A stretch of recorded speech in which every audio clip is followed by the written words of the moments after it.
Aston Villa podcast brought to you by Birmingham Live. Hello, welcome back to the Cart Blue podcast. My name is Dan Rowance and I'm joined by Matt Kendrick. Before we do these, we normally have a little bit of a chat for a couple of minutes before we go on just to kind of get our thoughts together, but we are in a bit of a rush today to a certain extent, so we need to crack on within half an hour ideally. So we had no kind of chit chat, Matt, which is why I'm smiling, because we're speaking for the first time about the game rather than the 5 minutes beforehand. So Villa beat Leeds 3-0, 3 wins on the spin, 3 clean sheets on the spin, 9 goals scored. I think it is, if my maths is right. Just fun, isn't it? Again. The English bird camp, the English bird camp, Callum Chambers, the English bird camp. Good. I've been practicing that. Yeah, really, wasn't it?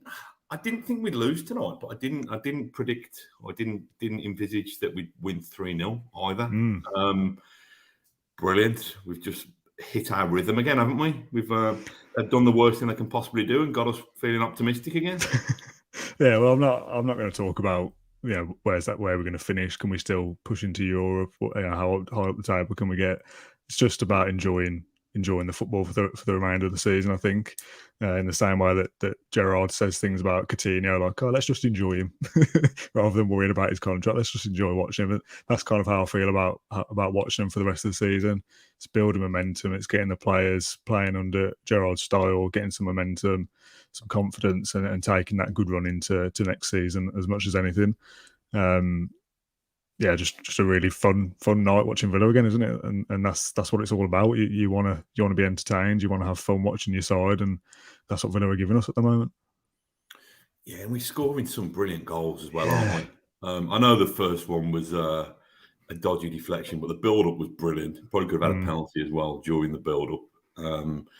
And just you got your right back who's cutting inside and hammering it in on his left foot for his second goal, and then your 2 centre halves. Do you know what I mean? Yeah. Linking up like a kind of a number 10, the centre forward to I don't know, wrap things up or put the cherry on top with a brilliant goal like that. And it's glorious to see after the quality of some of the goals that we saw on Saturday, and now we're seeing those again tonight.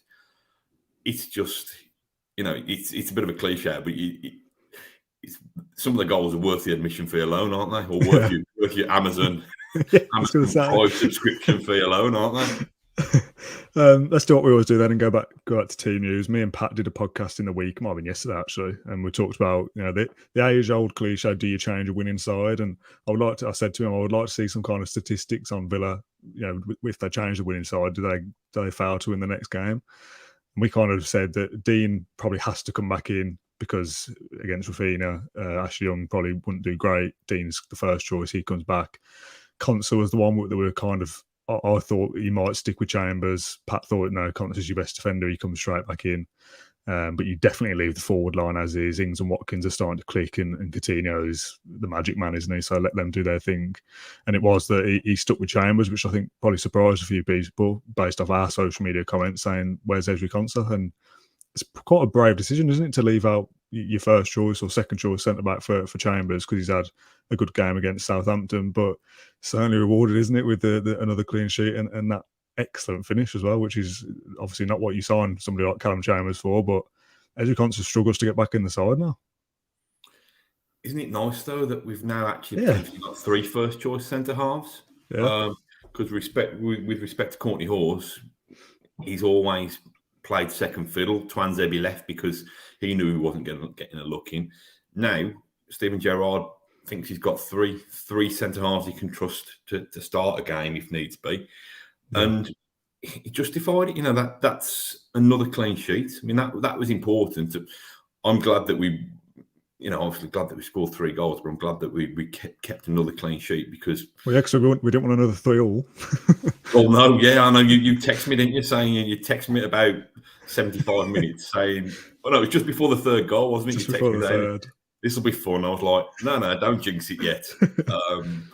And I think I started to believe when the 3rd goal went in. But no, there's a really solid platform there. I thought Leeds started the second half really, really brightly and thought, we're going to be under the cosh a little bit here. Ted Lasso's clearly got stuck into at half time, and they're going to produce a bit of a response. But weathered, I think I said weathered the storm, weathered the drizzle for 10 minutes, and then that second goal just killed them, didn't it? They were never going to be as bad again in the second half, where they were extremely poor in that first half. I don't think they had an attempt on target at all, or maybe one. Actually, no, I think it was Gelhard didn't took the first shot from miles out on target. So absolutely nothing from Leeds to be concerned about in the first half, and you knew they'd come out and have a bit of a mini revival. But again, like you said, I never thought at any point during that game we'd go on to kind of throw it away like we did in the reverse fixture. Yeah, it was a very competitive game. There was so many. How many yellow cards did we get in the end? About 6. I don't know as many as that. Watkins, Mings, Louise, I think 3 or 4 for Villa. I don't know how many in total. The atmosphere and stuff like that, it's all going to contribute, isn't it, to the cliche of it being a difficult place to play at Ellen Road. Jesse Marsh's first home game for them. Absolutely scrapping for every point. They flashed up the league table, and I didn't realise that Everton got 3 games in hand over them. So it sort of goes without saying that Leeds are in trouble, but that's 6 Premier League defeats in a row now for them, which is horrific. In the preview that we did, I kind of said, I don't see Villa winning 3 in a row for some reason. That's not kind of a thing that Villa tend to do. I asked Ash during the game when was the last time we did it, and it was when we won 4 in a row at the start of last season. And Leeds losing 5 in a row at some point in that atmosphere is going to get them over the line, and they'll pick up the odd points here and there. Teams don't lose 6 in a row, do they? So it was all set up for me to be a bit nervy. Maybe we'll nick a 2-1 or a 1-1 draw, and the atmosphere will get on top of us a little bit.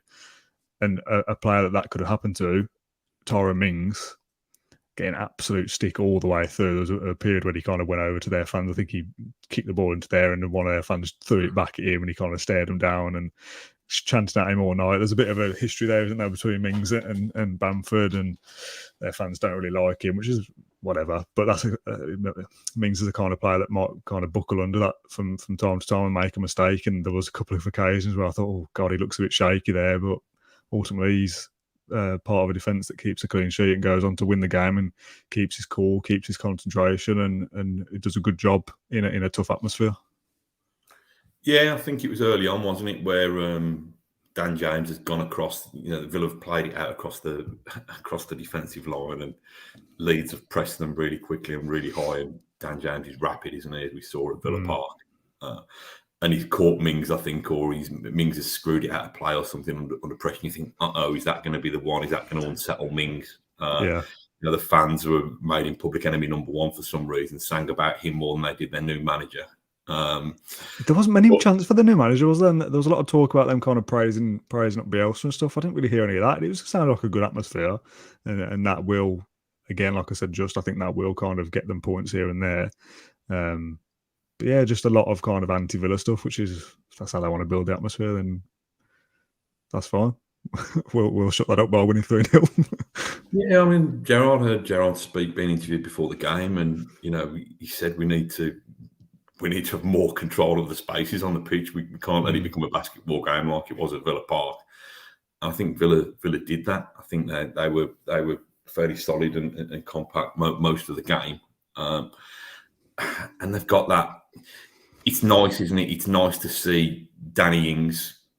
People were writing him off, I think, a few weeks ago, but he's got another assist tonight. He was brilliant little kind of 1-2, headed 1-2 with Dean for the first goal. And Watkins just seems to have a little bit. I mean, he's been booked, hasn't he? In the last 2 games, he seems to be putting himself about a little bit and playing with a little bit more fire in his belly. I've said this previously, that we should be scoring in every game because of the attacking quality that we've got, and hopefully, we're not being spoilt too much. 4 goals on Saturday and 3 goals tonight, all of which have been supreme quality. Let's just hope we've saved some for the next run of matches as well. Talk to me about Chambers then, because I don't know whether we did a video specifically for him after we signed, or whether we just kind of got a mention in passing.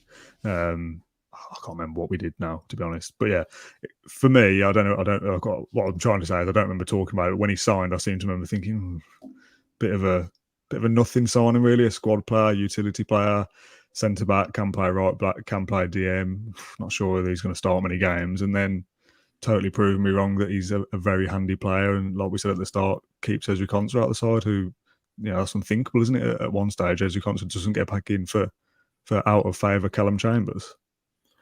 Yeah, it was one of those hush ones, wasn't it? A bit like the Danny Ings that nobody knew anything about. Which I think I did tweet out Chambers of Secrets. Good. So I was quite pleased with revisiting that. I was going to say, revisiting a tweet from like a month ago that people have already seen and not cared Listen, about. mate, I've got dad jokes from before I was a dad. Yeah, I think a bit like you, probably not underwhelmed. I think I thought it was a useful sign. Yeah, exactly. Well, I was bang on whelmed, not overwhelmed, not underwhelmed. I was just well and truly whelmed by it, to be honest. And I think it was a bit like, this is the Twanzebe replacement in a way, kind of a player who's got the pedigree of being groomed at a big club with big expectations, but who will probably play second fiddle. He can fill in at fullback, he can fill in at right-sided centre half, can possibly fill in at defensive midfielder if we want. The new Twanzebe. But I don't know. Listen, he's played his part in a couple of clean sheets, and just I'm seduced by the fact that he's played a ball the outside of his boot to set up a goal on Saturday, and then he's pinged one in the top corner first time without breaking stride, swept it beautifully into the top corner today. So I am a little bit seduced by that, to be honest. But if he's keeping him out at the other end, and he's keeping a player of Ezri Konsa's quality out of the team, long may it can continue. This is what we've said. This is what we've strived for. Villa to have a competitive squad, so that it can maintain and it can keep everybody's performance levels high. I saw a tweet on my Twitter feed, I can't remember who it was from, saying that we're 3-0 up and we take off Brazilian international Philippe Coutinho and replace him with Argentinian international Emi Buendia. Like, what is this fantasy world that we're living in now, that we've got this depth to pull out with? Emi Buendia, just let him. Leon Bailey also on the bench and doesn't even come on, and as a player that would get into most sides in the Premier League. So it's good that Villa are heading in a direction where you kind of do have these selection headaches and it's things for us to talk about, but it's in a positive way. And we're not saying that, Chambers sticks in the side because Konsa is rubbish. That's not what we want to be talking about. Or Buendia comes in because Coutinho has gone missing for 7 games in a row. It's that how do these players fit in because we're playing so well? Yeah, I mean, it's. The good thing about it is that, I'm not sure this will happen all the time, but again, we got into a comfortable lead so that Steven Gerrard could make very sensible changes. Got Coutinho off and gave him a little bit of rest and brought Buendia on, and Sanson's come on for the last 20 minutes as well, and it's a good Sanson, I thought. Yeah, he did, and it's all going rather swimmingly, isn't it? It is, yeah. It's about to have the rug pulled out of us, isn't it? With a bad defeat or something. That's what happens to Villa. Matty Cash, I think someone's just put it there. 2 goals, 3 assists in the last 3 games. Sounds like it might be too many, but I think that is right. And that's a player that we talked about on many occasions of, pretty good defensively, but maybe kind of lacks a little bit going forward. His crosses aren't brilliant. His end product probably needs to improve to kind of be classed as a not world-class right back, but one that you can definitely build into a side that's pushing for top 8 European football. And he's really turned it on in the last 4 or 5 games, hasn't he? That, like you said at the very start, to cut in on his weaker side and score in the way he did, and the ball across for the first one as well. Brilliant player, Cash, all of a sudden. No, I liked him anyway, but he's really, like I say, he's really stepped it up in recent weeks. He was playing in the Championship 18 months ago. Well, yeah. And now he's probably, it's not going to start. Wasn't even a right back 2 or 3 years ago. Well, now he's probably one of the, I wouldn't say he's one of the best half a dozen right backs, because I think you got to prove it over 3 or 4 years in the top flight. Yeah.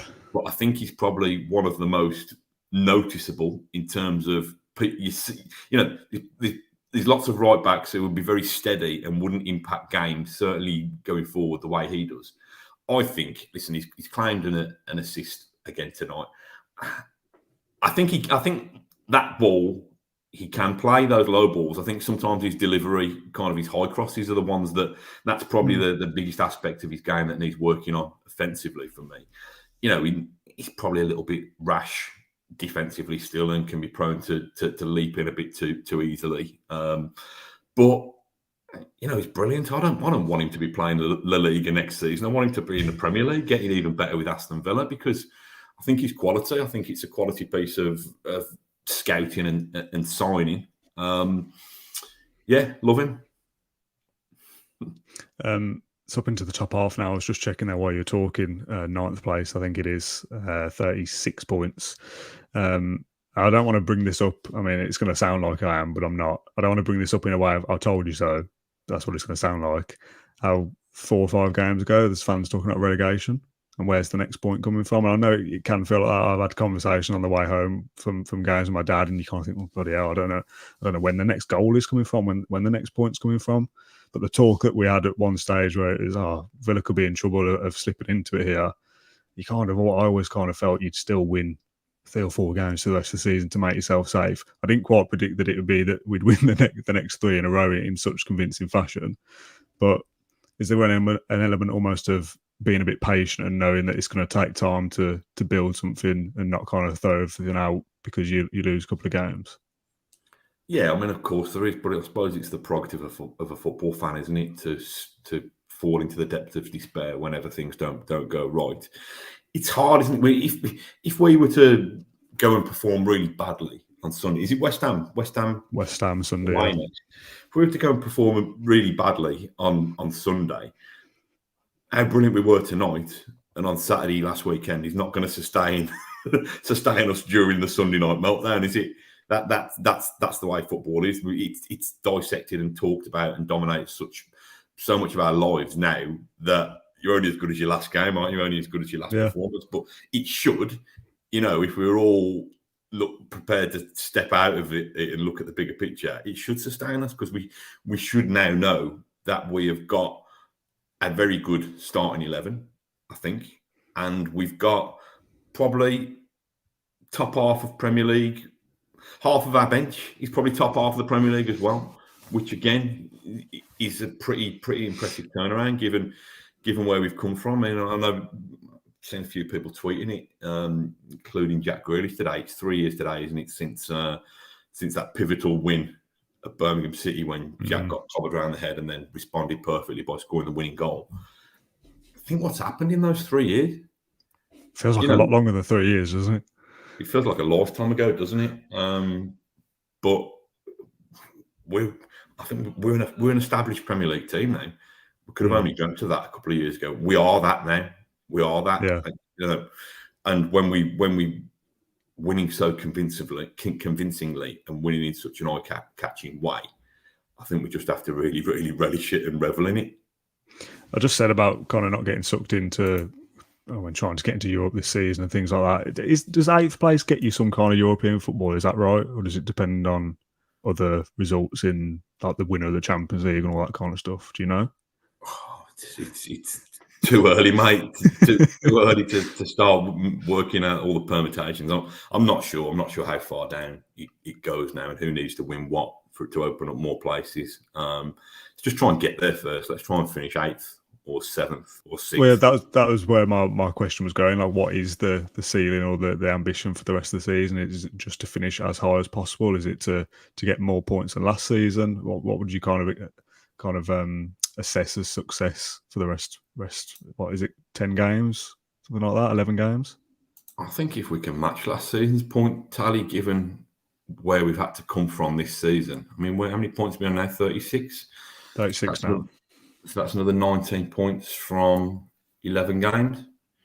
So I think we probably can aim higher than that, to be fair. I think if we can eclipse last season's points tally and see where that gets us, I think that's got to be seen as success. And then it's a really exciting summer because Gerrard will have seen in the last couple of weeks, if not the weeks before it, enough in a lot of these players to think, yes, they can take us to the next level. But equally, he's not going to hang around, is he? He's going to the ones that he doesn't think are quite ready for it. I still think we'll make 3 or 4 new signings in the summer. 3 or 4 new signings who are going to be first team ready and come straight into the team. Really? What positions? It's a really interesting question. I think we'll probably still get. Say again. Thank you. Praising my questions. I'll just buy myself time to think. I think we if you talk about 3 or 4 starters potentially, I mean, me and Pat talked about this a little bit. And I think we are going to do kind of assessing the squad for next season episode, maybe in the international break at the end of the month as a kind of filler episode. But part of it probably does depend on if we lose any players. I'll obviously a lot of talk about Watkins potentially with being an Arsenal fan and them needing a striker. Something like that happens, then you need to sign a striker. Let's say you don't sell anyone of the main starting 11. If you're signing 3 or 4 players to come in and start, it feels like we've got a kind of good base there at the moment, and to rip that up, I don't know, unless they're massive improvements. I just don't know where that would be. Centre back, maybe Mings is one that's always talked about. Midfield, obviously the comments are going crazy. Hold a midfielder, yeah, that's a no-brainer. Cash and Dean are the first choice. Constance is probably the first choice centre back. Martinez stays. Ings maybe is getting on a little bit. But what you've got to say, even if we sign 4 players to come into our first team, that doesn't mean the end of the Villa careers. For yeah, of course, yeah. We wouldn't have thought about Ezri Konsa being left out of the team when fit, would we? That doesn't mean that suddenly that's his Villa career over. So Gerrard not just Gerrard, but we as a fan base and the owners of the football club as well want us to make that next step. And I can just I've got to be careful what I say here, because it didn't pan out particularly well last time round. But I can see, and I think he'll handle it a lot better because he's got a lot more of his managerial career in front of him. But I can see, when O'Neill got a little bit kind of anxious towards the end of his career, and he thought, I really need to get Villa in the top 4 to really kick on with my career and to, manage Manchester United or Liverpool or whatever it was. Gerrard's not there yet. He's only been a manager for 3 or 4 years, but I can see him. Consolidation doesn't do him much, to be honest. He's used to challenging. He's used to challenging for titles and cups. So I think, but the good thing about Gerrard is he's coming at a time where there's these owners who are fresh, who are wealthy, who are really, really motivated and invested in this to want to back him. O'Neill got to the stage where he was a man in a hurry, probably didn't have the charm or the personality then, because he was so frustrated to get what he wanted. Randy Lerner had already tried to do that 2 or 3 times. He'd already let O'Neill build several back 4s and sign several kind of incarnations of that team and then not play them. So I think we're going to reach that territory, but we're going to reach it in a much better, much happier frame of mind, because we've got Gerrard, who I think he can. Listen, I'm making a massive assumption there, but I think he can keep a squad happy, or I hope he can. I think he can keep them involved enough to know that they're not just a core of 12 players who are going to play every week. And I also think, the board really, really believe in this vision every bit as much as him, and they're not jaded by the experience that Randy Lerner had. So because of that, I think Villa will be active, and I think this will be seen as a big summer to build on, hopefully, a really strong end to this season. Yeah. I suppose when you talk about keeping a squad happy, then obviously I've said this before. You and me on at Bodymore, we don't get to be around the players and see what the atmosphere is like. But Buendia is probably the prime example of. I wonder what, like, a penny for his thoughts. I wonder how he's feeling, because I don't know what it's like to be a footballer. But obviously he's playing for one position with Coutinho, who's on absolute fire at the moment. So does he sit on the bench and think, I've got no chance here? Like, what's the point to a certain extent? Or does he see that as a team thing and go, bloody hell, he's brilliant in my position, so of course he's going to keep playing because the team are winning? How do you handle that as a manager? You've got 25 fully grown adults there to deal with day to day. They all want to play. They want to progress their careers. They all probably think, I should be in that team ahead of so-and-so. So it is a hard task to keep them to keep them motivated. Bailey as well, another example, who's probably thinking, I want minutes here. I've signed for this club to play in an exciting project. I'm not even getting a look in off the bench. So how do you keep those players happy? And if he is able to keep them happy, that's a big boost for Villa to have players like that in reserve to come in who are ready and fighting to go. I think, if you take Buendia as an example, I think he's got to come on when he's getting those last 15, 20 minutes, and he's got to try and make an impact. He's got to score, hasn't he, effectively, to displace Coutinho for the next game? Well, yeah, not necessarily score, but he's got to do something. He's got to catch the eye. But he's also got to think, well, okay, I'm probably not just competing with Coutinho now. I'm possibly competing with Danny Ings, and I'm possibly competing with Ollie Watkins as well. Not to play as a out and out centre forward, but to play in wide areas. I mean, Leon Bailey's an interesting one for me, because at least Buendia, before this mini winning run, Buendia was probably the bright spark in a really, really poor run of form. Bailey just hasn't really got going at all, with the exception of, when he scored when he came in against Everton. It's not got going for him at all. So I think Buendia probably feels more of a part of it than Bailey does. So I think it's a really interesting dynamic. I don't think that Steven Gerrard would automatically pick Coutinho if he didn't think that Coutinho was the sharpest, best option. Then I don't think there'd be favouritism in there, because I think he'd back himself to manage the situation with the player that he left out. The fact that Coutinho's his mate probably helps as well.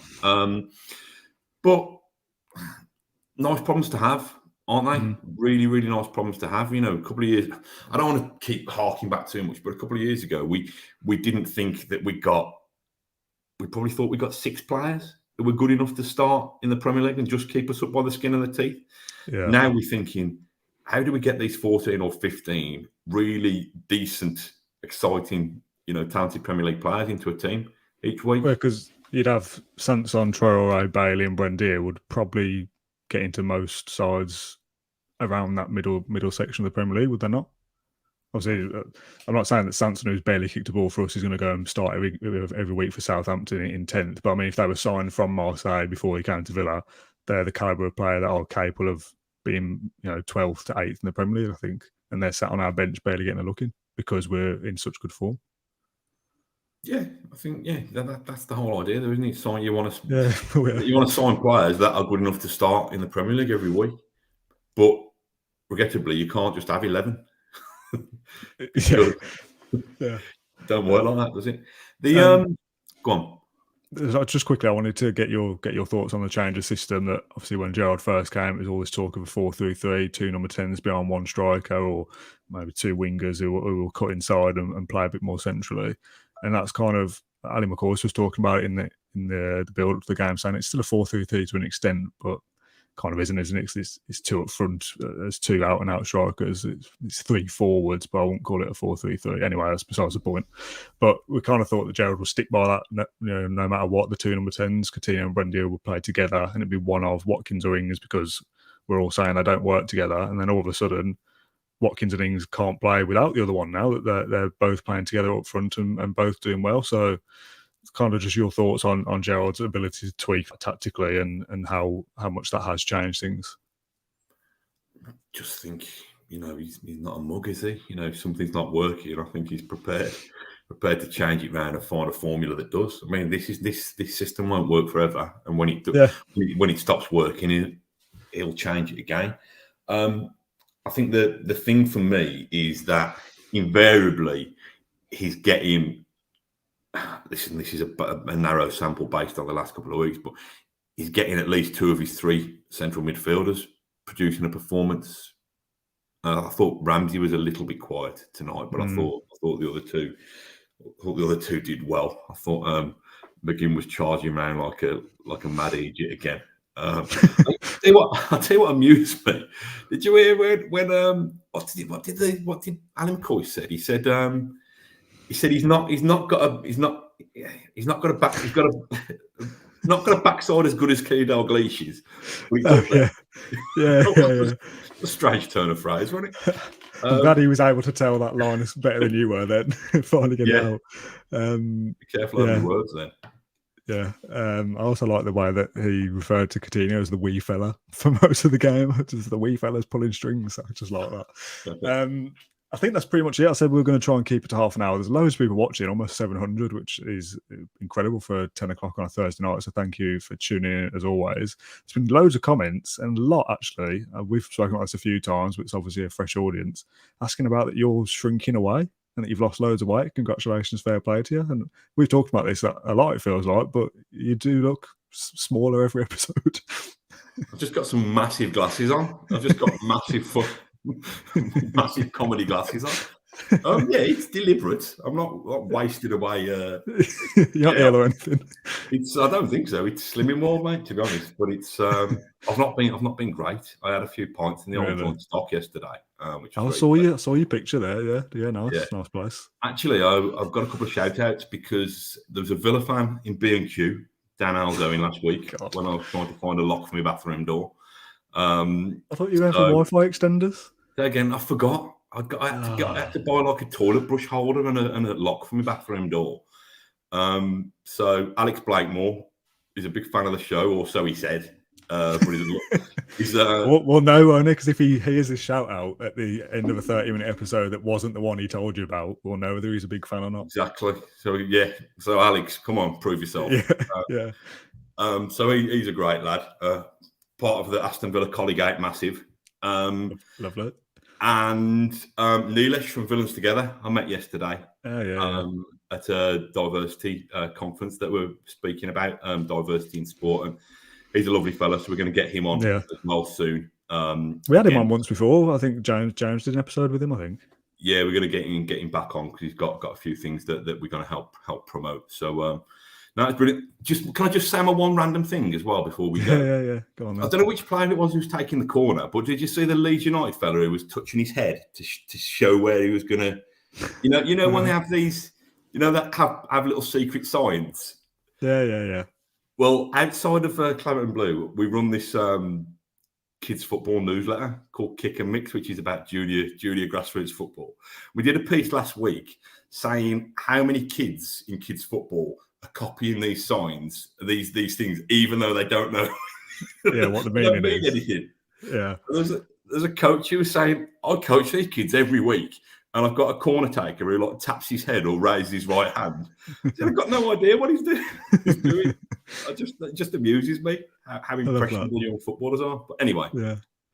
One thing I wanted to mention, this is away from Villa, but it's a trending topic on the internet at the moment. I've seen Crystal Palace and Tottenham. Yeah, wheels and doors. For anyone that doesn't know, I've got to ask it. I feel silly even asking it because I saw Crystal Palace do a video asking their players at training. I was looking at my phone, I was like, just jumping on a trend for the sake of it. And now here I am. TikTok trends, aren't we?